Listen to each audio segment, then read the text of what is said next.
So last week, again, I always kind of get us back up to date. Last week we talked about, obviously still in the Sermon on the Mount, but we talked about Jesus' take on good works and on prayer and on fasting, things which we oftentimes or sometimes refer to as spiritual disciplines. And we call them spiritual disciplines because they're things that are specific to our spiritual life with Christ and with the Lord. They're involved in our relationship with Almighty God. But Jesus' issue last week that he was dealing with, and in all of these weeks, it's a matter of the heart, and it's a problem that I'm seeing. And he's correcting the problems that he's seeing in culture and in the hearts of individuals. And last week he was talking about, obviously, these things that should be like intimate, healthy parts of our relationship with the Lord, and people were turning them into a show for other people.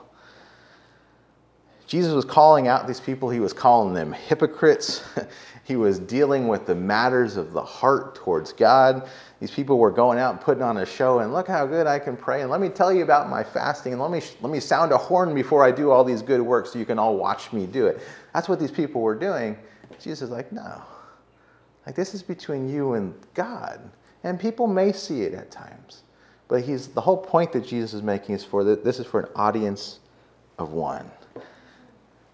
And that hypocritical people were trying in their pride and self-righteousness to leverage these things when God simply desires to be the sole, singular, only focus of our attention in these matters.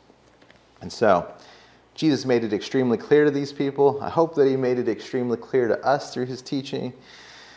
And God's not going to pay attention to the pride show. But Jesus says that he actually intends to reward those that come to the Lord, come to God with the right heart. That's where I want to be at. Hope that we all want to be there. And even that understanding, we didn't delve too much into that topic last week. It was part of it. Jesus said, you do it this way, all the reward you're ever going to get is people's eyes on you. But if you have the attention of God only, and he's your focus, then your Heavenly Father intends to reward you for these things. And that kind of leads right in to the passage that we're going to be in today.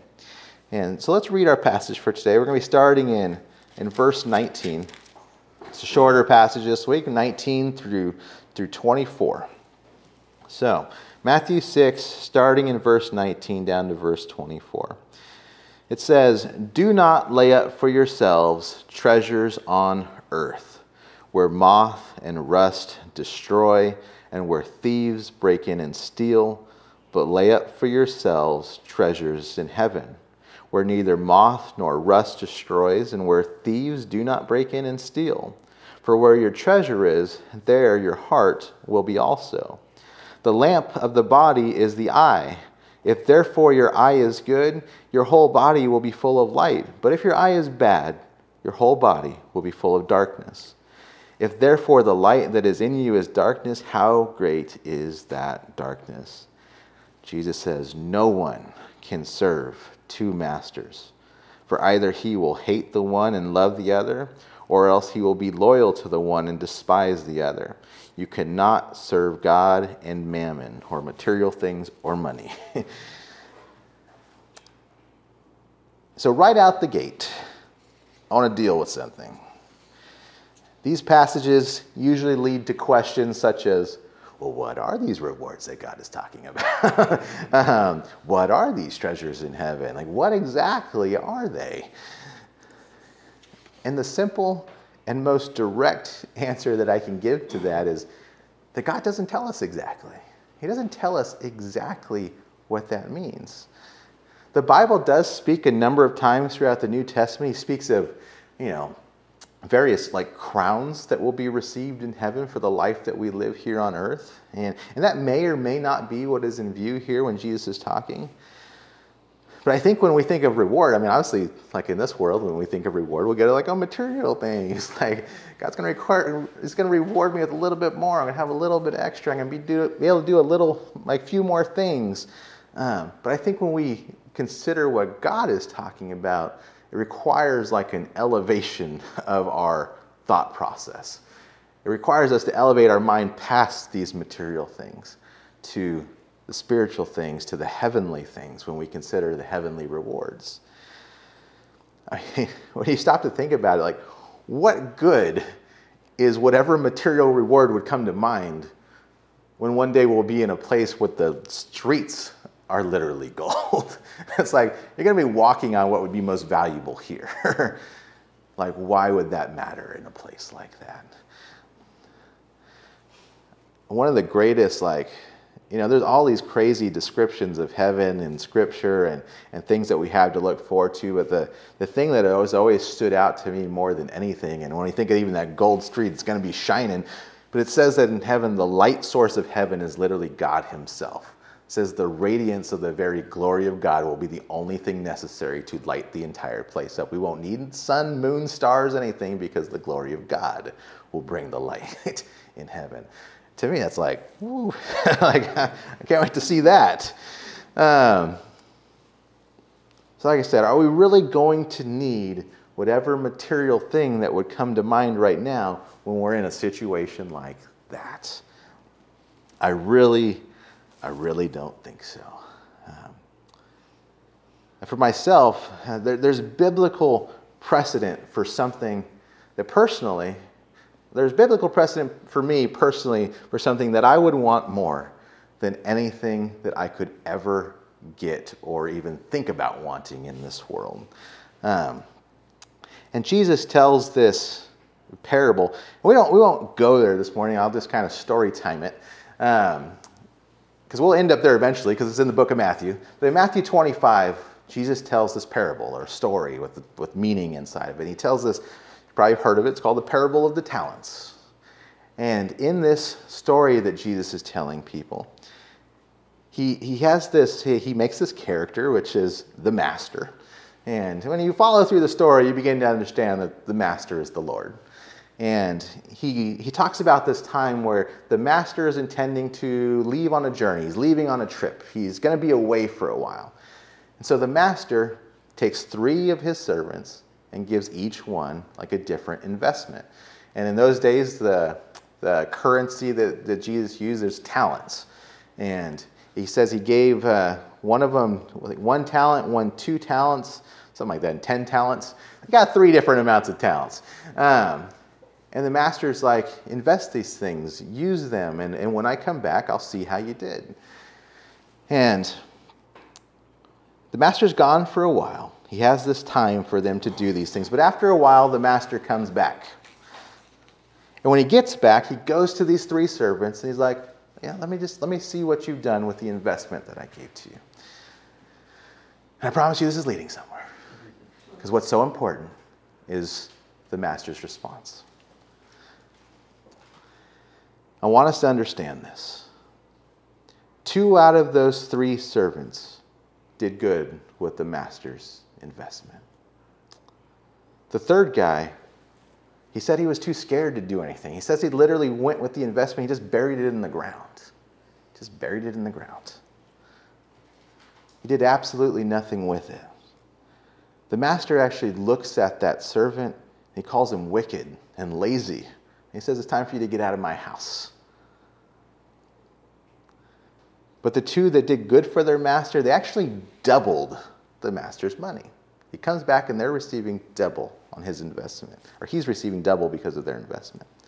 The master looked at both of those servants. This is the Lord talking. And he says, well done, good and faithful servant. You have been faithful over a little. I will set you over much. He says, enter into the joy of your master. That's it. For me, that's the main point right there. That response that the Lord gave to his faithful servants, to me, is more valuable than anything that you will ever be able to find or pursue in this world. I don't know. I guess it depends where our heart's at right now. And again, it's like you thought we were getting away from talking about our hearts this week. It's still talking about our hearts.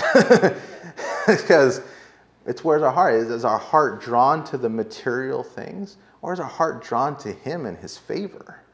Like, that's the real question here at the end of the day. It's like, for me, like, what material thing could you ever possibly find or look for or want that would compare to God looking at you as his child and saying, well done with what you've done in this life?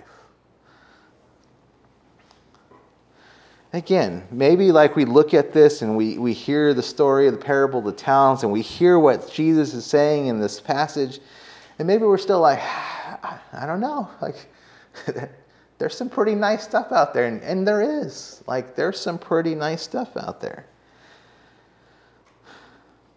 But if we get to that thought process, I think that process would be a red flag to say that we really just need to get to know him more. Like, if there's things that would so captivate our attention that's like that he and his response and his outlook and his favor on our life would be kind of diminished as a result of these other things, then we simply don't know how great he is enough yet. That would be our greatest weakness. When we look at the God who we are considering here, when Jesus is telling us that we can't serve two masters, we need to understand that God is not just some person like the rest of us. It's nice to have the approval and the favor of other people. It might be nice to have some stuff, but when we're talking about this is God. Like, this is the almighty God that we are talking about. He's the only God. He's the one true God. There is literally none like him at all in all of existence. And as we look forward to these heavenly places that he even talked about a minute ago that are literally illuminated by his glory, a place that is only heaven. You got to think about this. It's only heaven because of his presence there. Him being there is what makes it heaven. And to come to that point where we're there, where we meet God, where we are face to face, I'm sure to be trembling in his presence before we get to hear how he speaks over our life. But then to be in that moment here, well done, good and faithful servant. Like, I just have to ask, like, what could be better than that? Like, what would we value more than that? What material thing could possibly so captivate our attention that we wouldn't see that as more valuable? So I look at this passage once again, and again, let me read those first verses again. The first point that he makes in verse 19, he says, "Do not lay up for yourselves treasures on earth, where moth and rust destroy and where thieves break in and steal. But lay up for yourselves treasures in heaven, where neither moth nor rust destroy, and where thieves do not break in and steal. For where your treasure is, there your heart will be also." Jesus doesn't say here that earthly treasure is necessarily bad. But he's saying don't make it the goal. Don't hoard up for ourselves here now what we ultimately can't keep. He's encouraging us to value more the things that will matter beyond this life, that will matter when we finally come to meet him and to be before him for the rest of eternity. He makes the point even clearer for us in a way that should be obvious to us. I mean, we understand how this world works. We understand perhaps entropy and thermodynamics and all these things that say that, stuff's going to wear away. It's going to decay. It's going to, as he says, rust and such in here. Everything in this world is subject to decay or even theft, but not the things that are stored with him in heaven. There's no material thing in this world. There's nothing in this world that won't lose its value or start falling apart or rust or be destroyed or just get stolen. Or maybe we just die anyways and somebody else takes it. That's everything.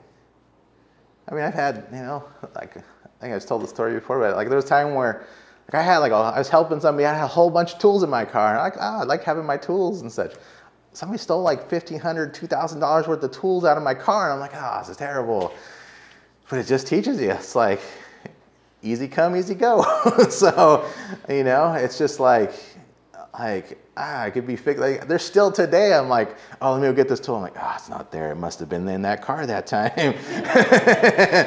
So I still have reminders of that. But there's an old saying, and it says that you won't see a U-Haul behind a hearse. But people have tried. People have tried. They've tried in weird ways. They've tried in lots of different ways. I mean, some of the most prominent ways of trying that we've seen are, royalty and the pharaohs and all these things being buried with riches. And, even having people buried with them, crazy stuff. But I guarantee you that none of that is doing them any good at this moment. None of it. Some of it's still literally in the ground. A lot of it's been buried up or been dug up and stolen. So, that's just where it's at. But what they didn't learn, and what we really need to learn from what Jesus is talking about right now, and he's talking to these people, he's talking to us, is to get our heart, like I said, where the real treasure is at. To get our heart off of all of the material stuff and settle our heart down with him. For us right now, real wisdom is learning from those that have messed up before us. Why do we need to mess up ourselves when we've already watched other people do it? The great wisdom is like, oh man, that was a terrible idea. I probably shouldn't do that. Real wisdom is also learning from the master, the one who is writing these parables, that tells us where our rewards are. It tells us about his treasure, that talks about these things that are far greater than anything you'll ever get your hands on here on this earth. But again, maybe we sit here and we hear this, and maybe it's still not convincing enough. Maybe all the stuff just still has too much pull. And again, I would say to that, I would think that we just don't know him well enough yet. Let's get deeper. Let's talk about him.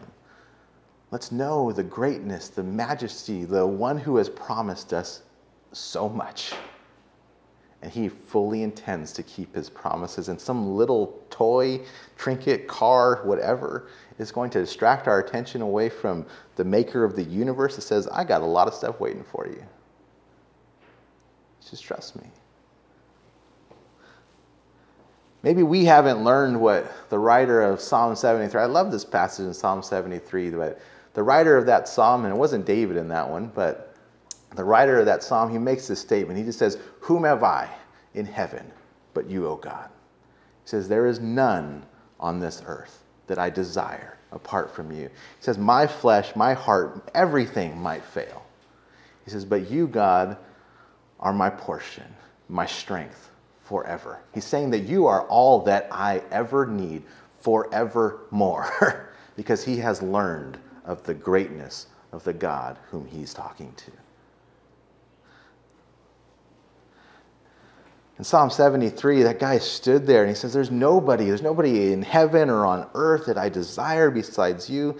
He calls God his portion. He says, you're all that I need forever. Is my body, my heart, everything might fail, but you're my strength. You're everything I ever need. We need to get that understanding. We need to get that understanding to the point that it just overrules everything.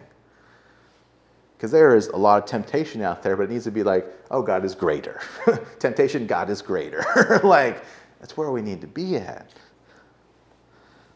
We need to be at a place where we see God in his glory and his majesty like that guy did.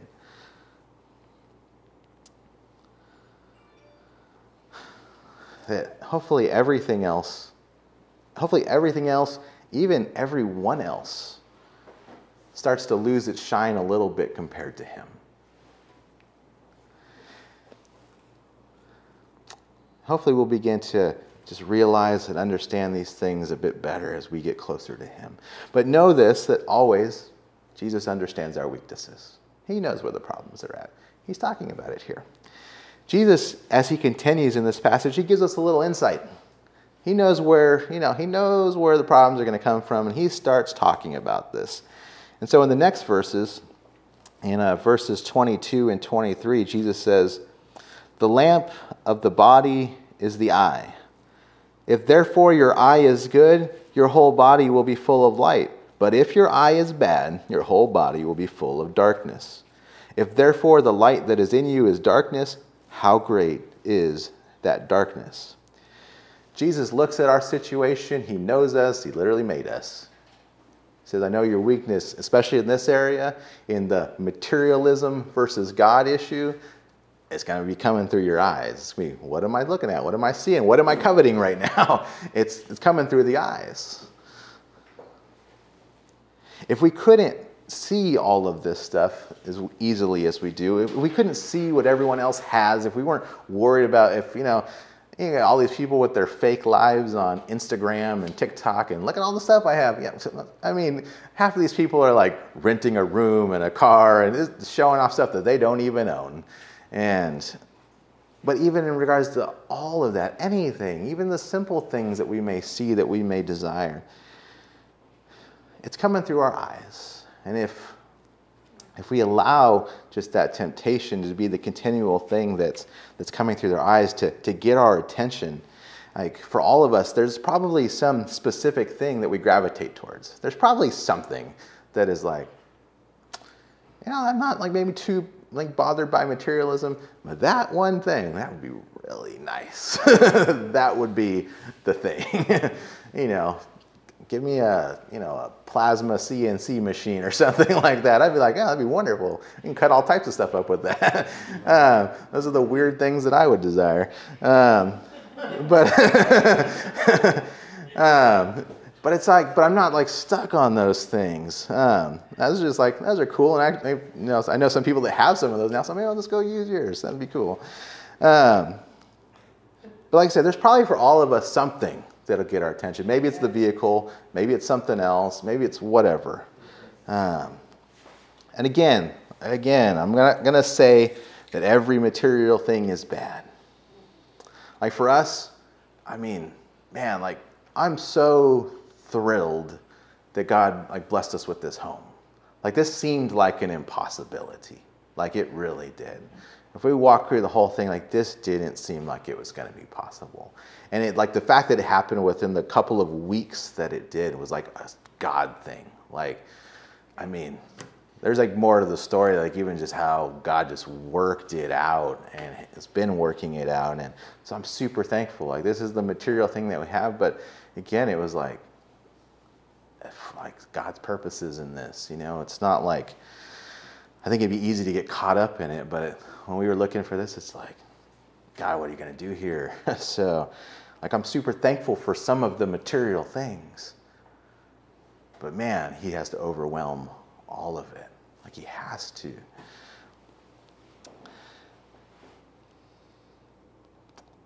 Like I said, we've probably, I'm thankful for this house. I'm thankful God's given us a couple extra things here and there. We're doing our best not to live for the stuff. But that's when our eyes can mess us up. I want to go look at an example together.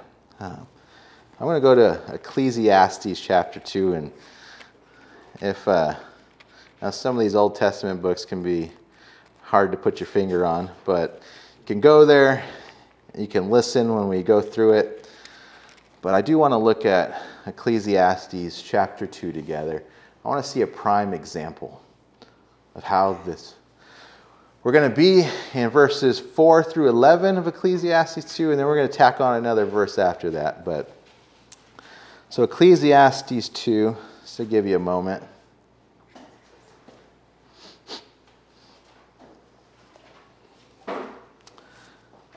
So Ecclesiastes 2, verses 4 through 11 to start. This is Solomon talking.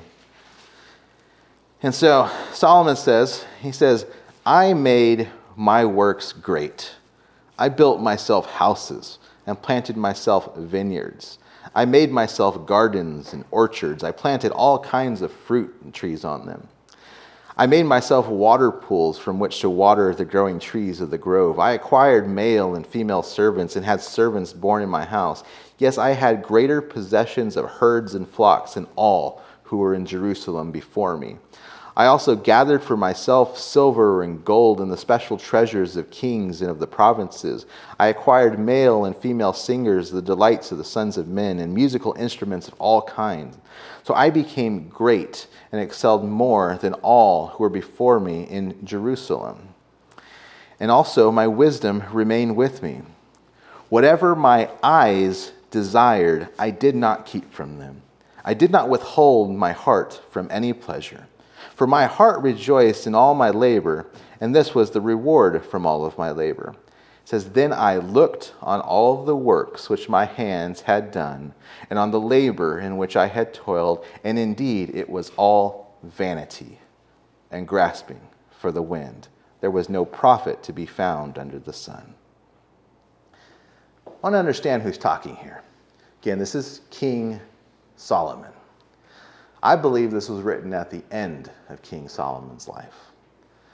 King Solomon, by God's own mouth, was the wisest and richest man to ever live. And so what can we learn from a man like that? This man literally had it all. He had everything that any of us might ever want to go after in this world. He had riches, he had servants, he had women, he had massive houses, he had prestige. He was known the world over. Like world leaders from other countries were coming to visit this man. But in all of that stuff that he acquired, and all of the stuff, you know what he didn't find? He didn't find satisfaction at all, in the least. It said there that he looked on all that he had accomplished with his hands. He looked at everything that he had gotten his hands on. He said every bit of it was vanity. He says it was all pointless. He says it was like trying to grab hold of the wind. I'm trying to get something. I'm trying to get the next thing. He said it's literally trying to grab hold of something that is literally impossible to put your hands on. He said that this understanding caused him to hate life. He says that down in verse 17. Verse 17 of Ecclesiastes 2.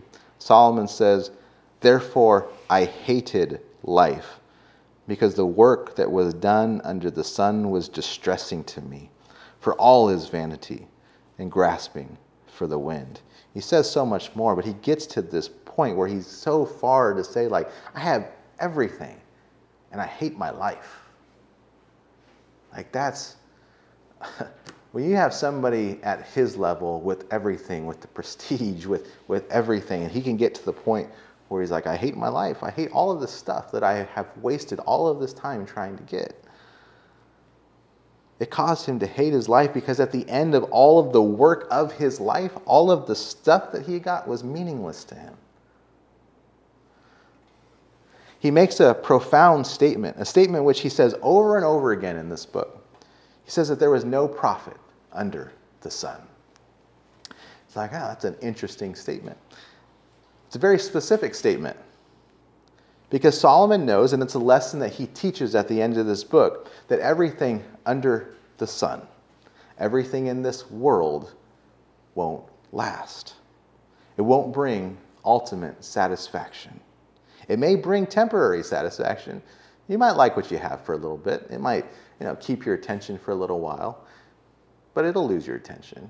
It'll lose its shine. It won't be new anymore, and then you'll be on to the next thing. That's how it works. Like I said, some of these little things will bring temporary satisfaction, but why would we be so drawn to the temporary satisfaction when we know where you can find permanent satisfaction? There's no profit under the sun because all of the real lasting profit lies beyond the sun with God Almighty in the heavenly places. Solomon went through a lot to learn this lesson.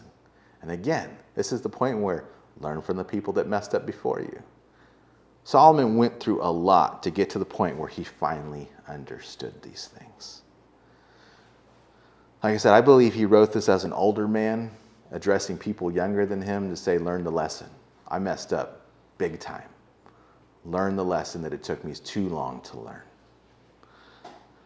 When you get to the end of Ecclesiastes, he addresses young people specifically, and he says, remember your Creator in the days of your youth. He says, remember him before the evil days get here that you are going to regret. He says we'll regret the days that we live living his way if we don't remember God earlier on in life. Every day that we fail to do that, we'll go down his path, and he says you're going to regret it. You're going to regret it. He regretted it tremendously. That's why I think he wrote this book just as a, people, please learn from my mistakes, because I wasted an incredible life. He had so much opportunity and squandered it. He got to the point, like, this is a man that God met with twice. Like, God met and spoke with him and talked with him. He got to build the temple for the Lord. There's this whole passage where he's dedicating the temple and talking to the people and praying before the altar to the Lord. It's incredible.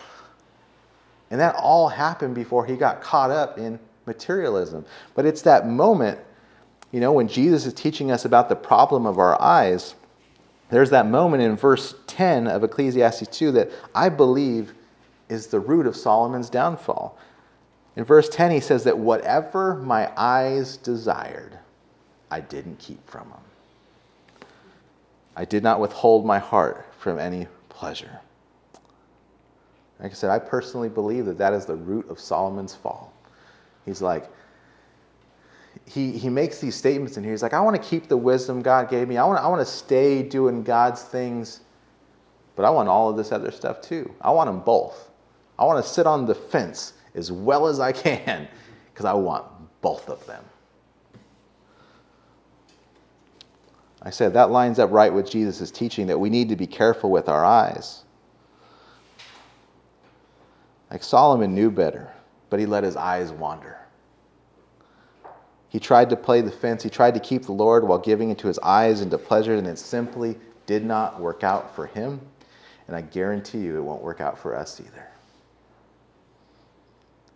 Again, we look at this, and if we challenge ourselves, maybe we still hear this and like, I'm still strong enough to play around a little bit.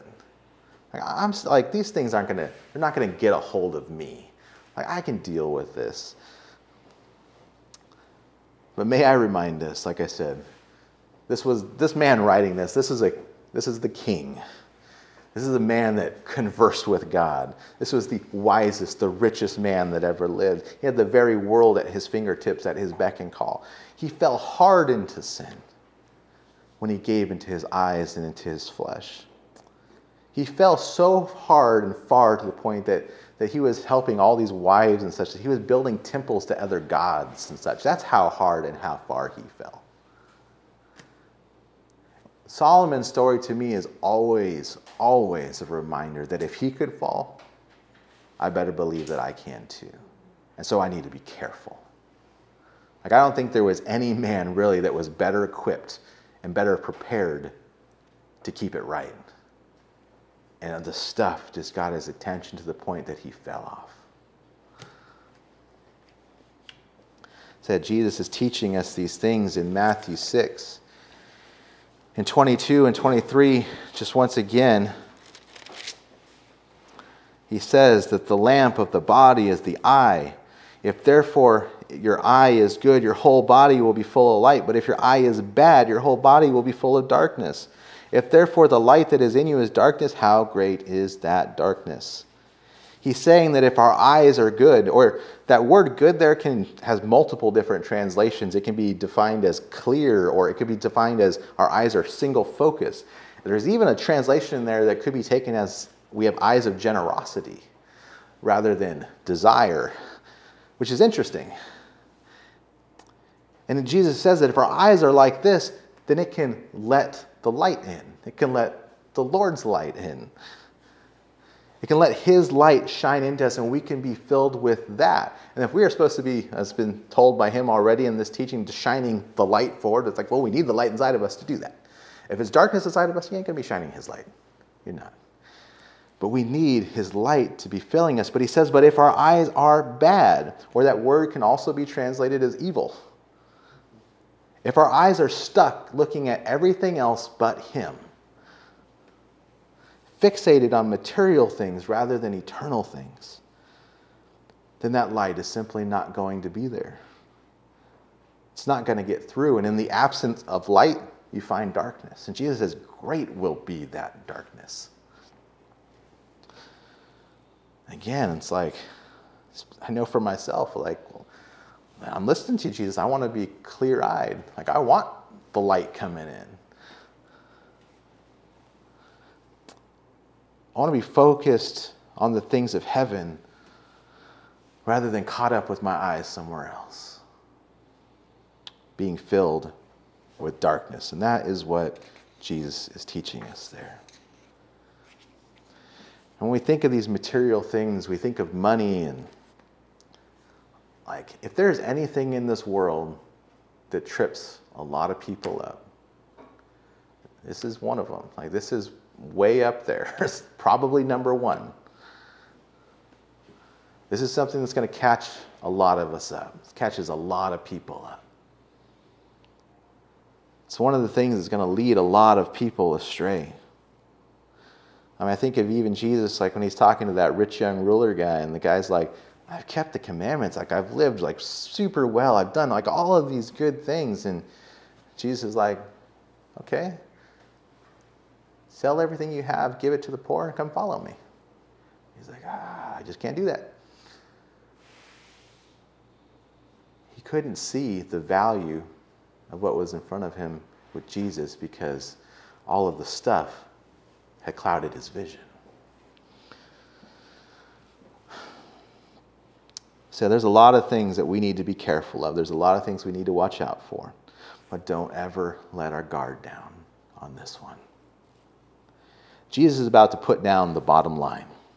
He's going to bring all of this materialism talk to the last thing that really, like I said, the bottom line that we need to know about. He says this in verse 24. Jesus makes a statement in verse 24 of Matthew 6. He says, no one can serve two masters, for either he will hate the one and love the other, or else he will be loyal to the one and despise the other. You cannot serve God and mammon. And that's just, like I said, another word for material things or money. Jesus says you can't serve both. You can't have God as your God and money or material things as your God at the same time. Jesus says at the end of the day that you will hate one and you will love the other. You will be loyal to one. You will despise the other.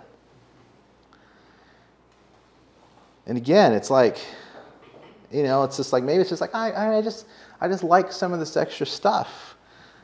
I like the extra things, and I'll put my time and my energy and my resources into some of these other things. Maybe a little too much, but it's not a big deal. Oh, and I like God. I love God too. Maybe it's time to reevaluate. Is God just being tacked on to our lifestyle? Is he just the addition to the lifestyle? Or is he the absolute focus of our very living and breathing? Think of it. Where is our time spent? Where is our energy used? Where is our resources going? Again, it's not wrong to have some things, but are we missing the main point? Again, we need to be, I think this is one of those areas where we just have to be honest with ourselves when we ask this, because, Jesus makes this incredibly definitive statement that you can't serve both, period. There's no little clauses in that. There's not fine print. There's not little asterisks attached to it. You can't serve both. End of the story. I say we need to be honest with ourselves, and we need to ask this because Jesus says that we can't serve both. I don't want any of us to ever be in the position where God has been taken off the throne of our heart, of our life, of our view, and replaced by stuff. Like, would we take God off the throne of our lives and replace it with like this stuff that has no eternal warranty, that's probably going to break, that might get stolen? Would we take all of that junk and like, hey, Jesus, you can step off and let me just pile this stuff up there? Again, will we take all of this junk when we could have him? And maybe, hopefully, one day hear, well done, good and faithful servant.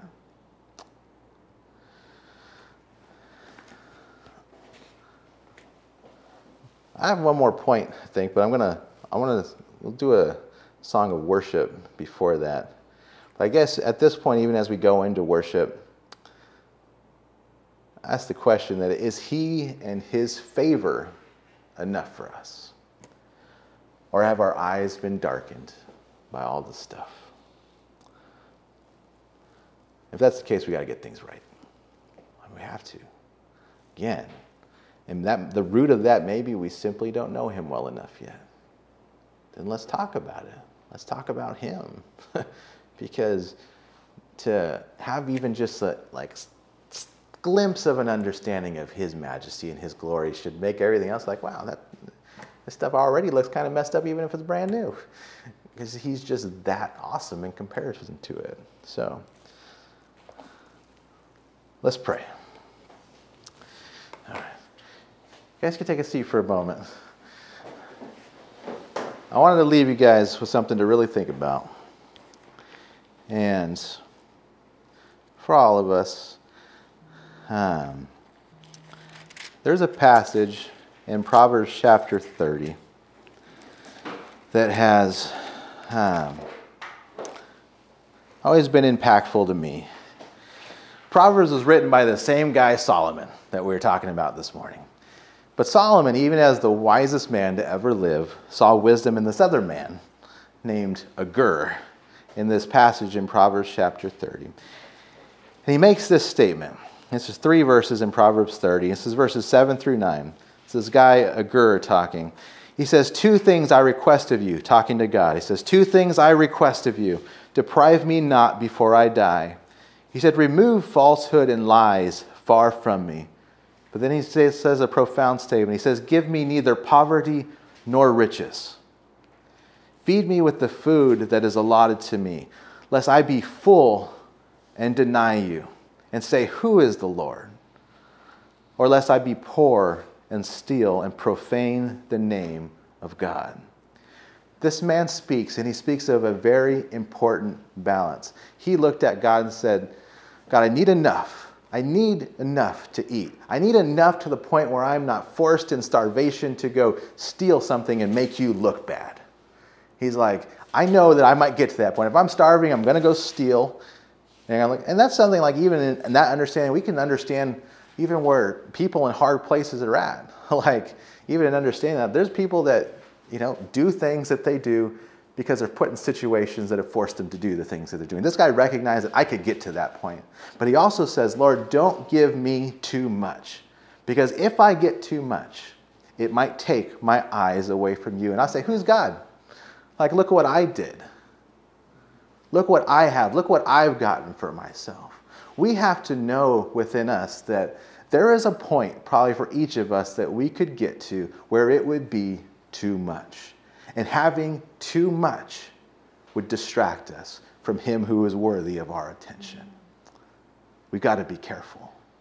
We need to be really careful. We need just enough. Again, Solomon, in all of his wisdom in Ecclesiastes 4, he makes another profound statement. He says, it's better to have one handful with quietness rather than have 2 hands full with strife and toiling after the wind.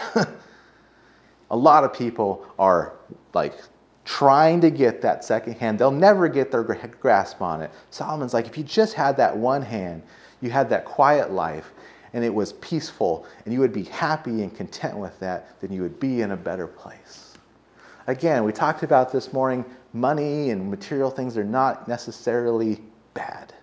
But as like Paul, when he was talking to Timothy, he said that if you love it, that if you love that money, if you love those things, then that's the root of all kinds of evil. He says the stuff isn't bad.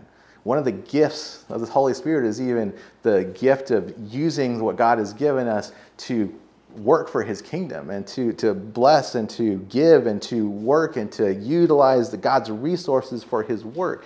That's one of the things that like the Spirit of God helps us with. It's not the thing that God naturally gave me.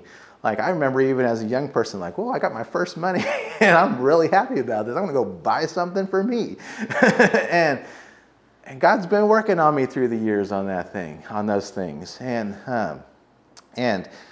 so I just encourage you guys, like, don't try so hard for all of the extra, because at the point when you start getting that extra might be the thing that brings you to your downfall. And I'd be very concerned about that. And I realized through all this time that we've been doing this, that I want you to understand our heart on something. Our heart through this church.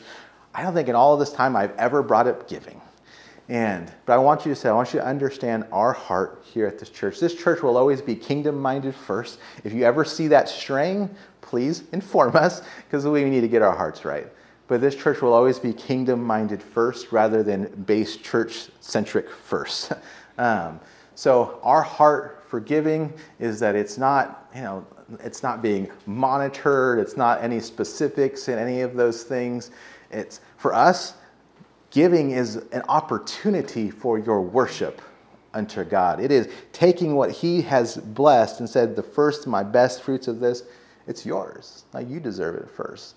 Like God had some really hard words in the Old Testament in regards to giving and some of these things. But know this, for us, like I said, it is your heart of worship unto God. It's not worshiping based church. It's not us. Nobody's going to get paid here. We don't in the foreseeable future. I'm not going to say that God's not going to like totally blow this thing up at some point, and like he's doing amazing things already. So I'm like, we're already at the point a couple of weeks ago, we're like, how long are we going to fit in the house?